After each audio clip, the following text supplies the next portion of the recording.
नमस्कार, आप देख रहे हैं 7C हिमाचल आजकल और मैं हूं दीक्षा कोहली। खबरों की ओर रुख करने से पहले नजर डालते हैं अब तक की मुख्य सुर्खियों पर। विधानसभा चुनाव की आहट के साथ ही मुख्यमंत्री प्रेम कुमार धूमल ने बढ़ाई सरगर्मियां। ज्वालामुखी दौरे के दौरान किए करोड़ों के उद्घाटन व शिलान्यास। प्रदेश की दोनों राजनीतिक पार्टियों में टिकट आवंटन प्रक्रिया शुरू होने के साथ ही बढ़ सकती है गुटबाजी। दोनों दिग्गज पार्टियां दो गुटों में बटी। प्रदेश में कई छोटे राजनीतिक दल अपनी उपस्थिति दर्ज करवाने को हैं बेताब। कई छोटे दलों ने चुनाव लड़ने का किया ऐलान। मंजौली पंचायत के अंतर्गत आने वाले 7 पंचायतों को बरसों से है सड़क का इंतजार। रोष स्वरूप गांव वालों ने किया प्रदर्शन। और अब खबरें विस्तार से। हिमाचल प्रदेश में चुनावी दौर चरम सीमा पर है और सत्तारूढ़ आगामी चुनावों के लिए कोई कसर बाकी नहीं रखना चाहती। इसलिए आचार संहिता से पहले उद्घाटनों व शिलान्यास का दौर जोरों पर चल रहा है। ज्वालामुखी के खुंडिया गांव में भी 17 करोड़ के शिलान्यास करके मुख्यमंत्री ने सियासी तड़का लगाने का प्रयास किया है ताकि चुनाव में इसका लाभ मिल सके। मुख्यमंत्री ने अपनी सरकार की योजनाओं का खुलकर खुलासा किया है और विरोधी पार्टी कांग्रेस को हिमाचल विरोधी पार्टी करार दिया है, जिसने हिमाचल के हितों की दिल्ली में सही तरीके से पैरवी नहीं की है। उन्होंने कांग्रेस पर भ्रष्टाचार के भी कई आरोप लगाए हैं। अलग विभागों की जानकारी आपके पास है और दोनों मंत्रियों ने भी बात की है। मैं पीडब्ल्यूडी का ही काम देख रहा था। ज्वालामुखी में 70 करोड़ का काम इन 4.5 वर्षों में हुआ है। इसके माध्यम से आपको सभी सुविधाएं उपलब्ध हुई हैं। आपसे क्या वायदा किया? मैंने कहा था भारतीय जनता पार्टी की सरकार होगी तो वह किसान बागवान की सरकार होगी, मजदूर कर्मचारी की सरकार होगी, महिला वर्ग, दलित वर्ग और नौजवान की सरकार होगी। ये 7 वर्ग बनते हैं। विरोधी तो कुछ बोलेंगे ही, लेकिन हमने विकास की दिशा भी बदली है और प्रदेश की दशा भी बदल के दिखाई है।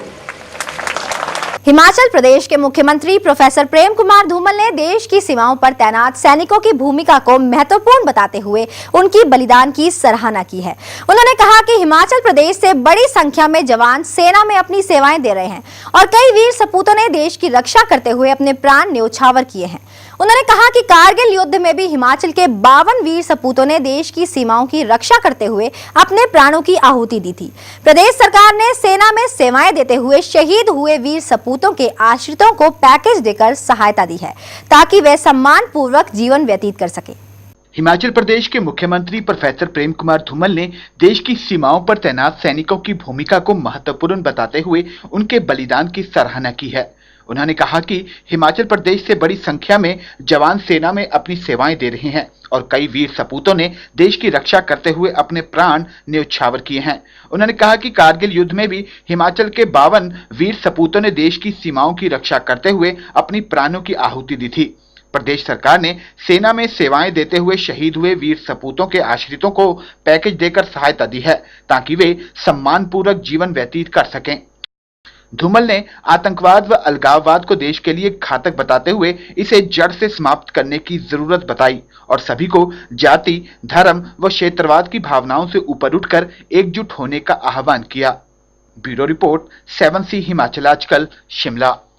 प्रदेश में आगामी विधानसभा का बिगुल बज चुका है। हर बड़ा राजनीतिक दल अपने अपने संगठन को एकजुटता का पाठ पढ़ाने के साथ साथ विपक्ष को ध्वस्त करने का चक्रव्यूह रच रहा है।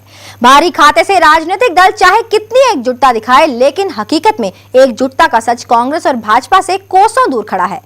उधर प्रदेश में टिकट आवंटन होना बाकी है, जो दोनों पार्टियों की अंतर्कलह को फिर से उजागर कर देगा, क्योंकि दोनों पार्टियों से गुटबाजी से इनकार नहीं किया जा सकता। दोनों पार्टियों में 2-2 धड़े कम कर रहे हैं। कांग्रेस में राजा वीरभद्र सिंह बनाम कौल सिंह और भाजपा में धूमल बनाम शांता कुमार। और अब देखना यह है कि टिकट आवंटन को लेकर किसकी चलती है।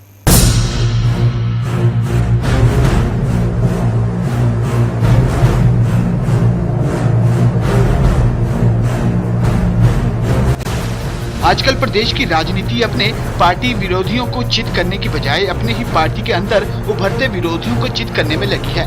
चाहे प्रदेश भाजपा बाहरी खाते सब कुछ ठीक ठाक चलने की बात कर रही हो और पार्टी के बड़े दिग्गज नेताओं को बड़ी जनसभाओं में एक मंच पर ला खड़ा कर विरोधियों को बैकफुट पर धकेल रही हो, लेकिन टिकट आवंटन का ड्रामा होना अभी बाकी है।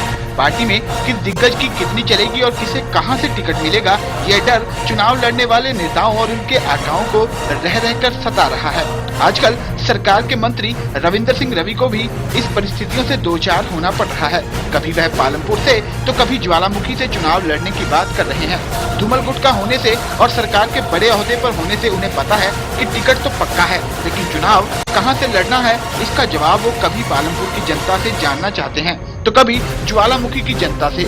ज्ञात रहे कि पालमपुर से शांता गुट के प्रवीण शर्मा और ज्वालाजी से भी शांता गुट के रमेश ध्वाला पहले से ही चुनाव लड़ने की तैयारी कर चुके हैं। अब देखना यह है कि भाजपा सरकार के प्रधानमंत्री को भाजपा कहां से चुनाव लड़ाती है।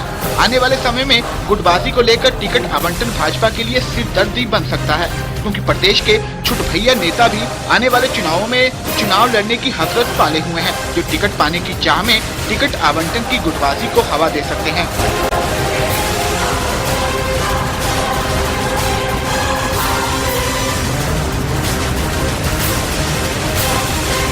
वहीं कांग्रेस के बड़े नेता टिकट आवंटन से पहले शायद यह पक्का कर लेना चाहते हैं कि टिकट आवंटन में किस दिग्गज नेता की चलेगी। वैसे भी वीरभद्र सिंह के नए प्रदेश अध्यक्ष बनने से प्रदेश कांग्रेस में पुराने समीकरण पहले से ही गड़बड़ा चुके हैं। इन्हीं पुराने समीकरणों को फिर से जिंदा करने के लिए पूर्व प्रदेश अध्यक्ष मंडी से दिल्ली दरबार के चक्कर हर हफ्ते लगा रहे हैं।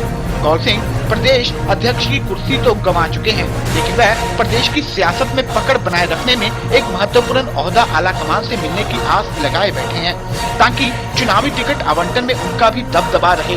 वहीं वीरभद्र सिंह गुट भी पुराने समीकरणों को नया मोड़ देने के मूड में नहीं है, इसलिए वो भी आजकल दिल्ली दरबार में विरोधियों को चित करने के लिए राजनीतिक गोटियां फिट करने में लगे हैं। जहां वीरभद्र सिंह के प्रदेश अध्यक्ष बनने से उनके ही पार्टी के विरोधी गुट को हाशिए पर धकेल दिया है, वहीं कौल सिंह गुट से ताल्लुक रखने वाले नेता प्रदेश में राजनीतिक संतुलन बनाए रखने के लिए आलाकमान से अपने नेता को प्रदेश में एक महत्वपूर्ण पद देने की मांग कर रहे हैं। अब देखना यह है कि आलाकमान इस मांग पर क्या और कितना अमल करता है और टिकट आवंटन में कौल सिंह क्या भूमिका अदा करते हैं।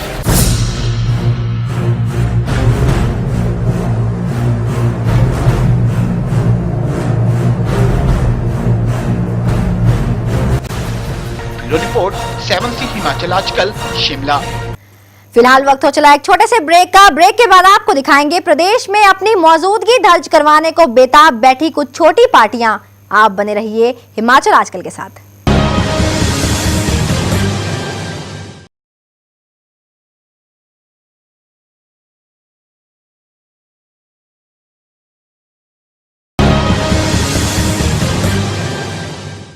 ब्रेक के बाद एक बार फिर स्वागत है आप सभी का। हिमाचल स्वाभिमान पार्टी ने आने वाले विधानसभा चुनावों के लिए अपनी कमर कस ली है।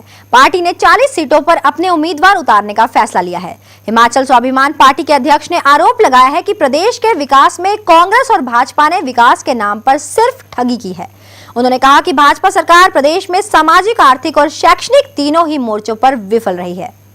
हिमाचल स्वाभिमान पार्टी भी प्रदेश में होने वाले विधानसभा चुनावों के लिए अब मैदान में है। शिमला में आयोजित पत्रकार वार्ता में हिमाचल स्वाभिमान पार्टी ने 40 विधानसभा क्षेत्रों से अपने प्रत्याशी उतारने का ऐलान किया। पार्टी के अध्यक्ष सुभाष शर्मा ने प्रदेश की भाजपा सरकार और कांग्रेस पार्टी पर प्रदेश के विकास में नाकाम होने का आरोप लगाया है। उन्होंने कहा कि वे हिमाचल और हिमाचल के लोगों के हितों की लड़ाई लड़ेंगे। उन्होंने कहा कि जहां भाजपा सरकार ने बेरोजगारी और महंगाई के लिए कुछ नहीं किया, वहीं कांग्रेस पार्टी ने महंगे सीमेंट और महंगे राशन के मुद्दे पर राजनीति की है। हम अभी तक 40 के लगभग कैंडिडेटों के ऊपर विचार कर चुके हैं, लगभग तय कर चुके हैं। लोकहित पार्टी जो है वो हमारा नजदीक का पड़ोसी नजर आ रहा है, परंतु कितने पे कब एडजस्टमेंट होगी वो बाद में देखेंगे। हम प्रदेश के बेरोजगारों को और हिमाचल और हिमाचली के लिए प्रदेश के अंदर एक एजिटेशन करना चाह रहे हैं, क्योंकि हिमाचल को एक सुनियोजित ढंग से कांग्रेस और भाजपा लगातार लुटवा रही है बाहर के लोगों से। 5 साल में कांग्रेस ये बताया कि उसने प्रदेश के अंदर घटिया राशन,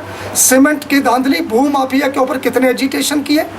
हिमाचल में लगातार धारा 118 के उल्लंघन और भूमाफिया के सक्रिय होने की भी बात कही। इसके साथ ही हिमाचल स्वाभिमान पार्टी जीत के लिए हिमाचल लोकहित पार्टी को भी समर्थन देने के लिए राजी है। प्रदेश में आने वाले विधानसभा चुनावों के लिए 40 सीटों पर अपने प्रत्याशी उतारकर हिमाचल स्वाभिमान पार्टी प्रदेश की राजनीति में एक अहम भूमिका निभाने की कोशिश में है।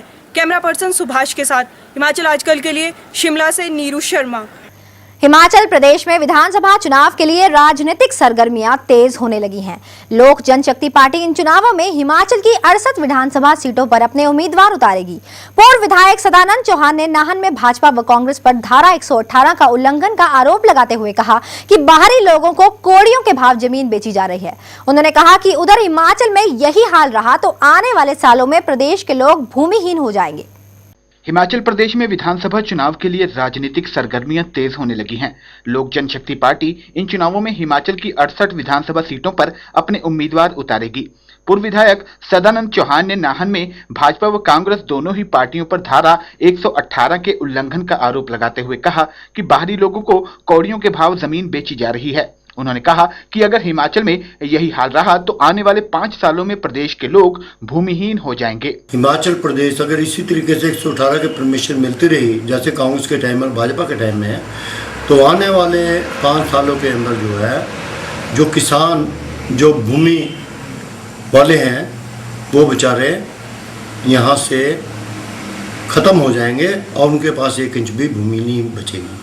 सदानंद चौहान ने सिरमौर जिला के पिछड़ेपन के लिए कांग्रेस व भाजपा दोनों को ही जिम्मेदार ठहराया। उन्होंने कहा कि यहां से चयनित प्रतिनिधियों ने जिले में विकास के नाम पर कुछ नहीं किया, चाहे वो किसी भी पार्टी का हो। दोनों ही सरकारों से पार्टियों से कांग्रेस और भाजपा से दोनों से लोग तंग आ चुके हैं और इनको बाहर का रास्ता दिखाने के लिए तैयार बैठे हैं। दोनों ही पार्टी जो है सिरमौर के साथ अन्याय करती आई है और हम सिरमौर में 5 सीटें क्या 68 की 68 सीटें जो है यहाँ पर लड़वाएंगे और अगली बार हम ये दावा करते हैं पार्लियामेंट में भी हमारा यहाँ से कैंडिडेट जाएगा और 5 विधानसभा में हम कड़ी टक्कर देंगे। पूर्व विधायक सदानंद चौहान ने वर्ष 2007 का विधानसभा चुनाव लोक जनशक्ति पार्टी के चुनाव चिन्ह पर ही लड़ा था। इस चुनाव में लोजपा ने 39 सीटों पर प्रत्याशी चुनाव मैदान में उतारे थे और केवल सदानंद को छोड़कर सभी प्रत्याशियों की जमानत जब्त हो गई थी। हालांकि चुनावों को लेकर प्रदेश की कमान फिलहाल किसी को नहीं सौंपी है।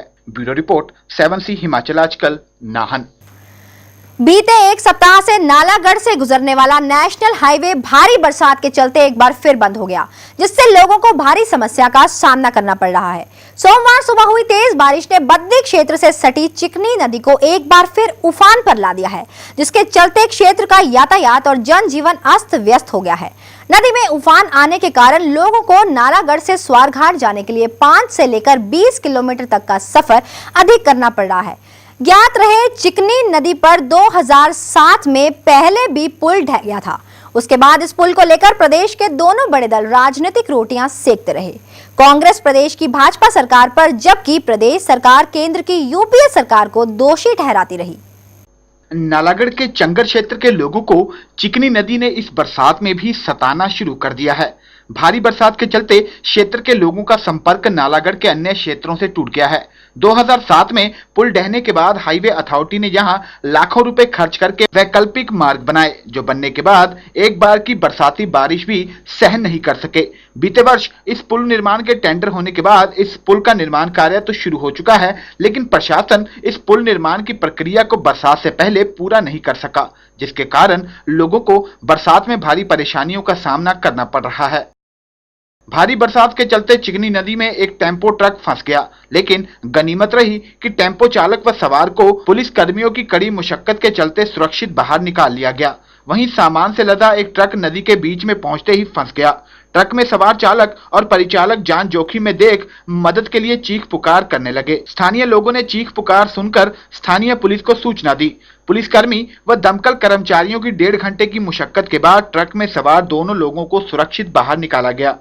पुल ढहने के बाद इन 5 वर्षों में कई वाहन इस तेज नदी की धारा का शिकार हो चुके हैं, जिसमें छोटी कारों से लेकर माल ढोने वाले ट्रक शामिल हैं। जेबी सिंह, 7C हिमाचल आजकल, नाहन। हिमाचल आजकल की खबरों में एक बार फिर वक्त हो चला एक छोटे से ब्रेक का। ब्रेक से लौटेंगे तो आपको दिखाएंगे कि कैसे केमिकल से भरे ट्रक के पलटते ही आम लोगों में फैली है दहशत। आप बने रहिएगा 7C के साथ, क्योंकि हम जल्द ही लौटेंगे।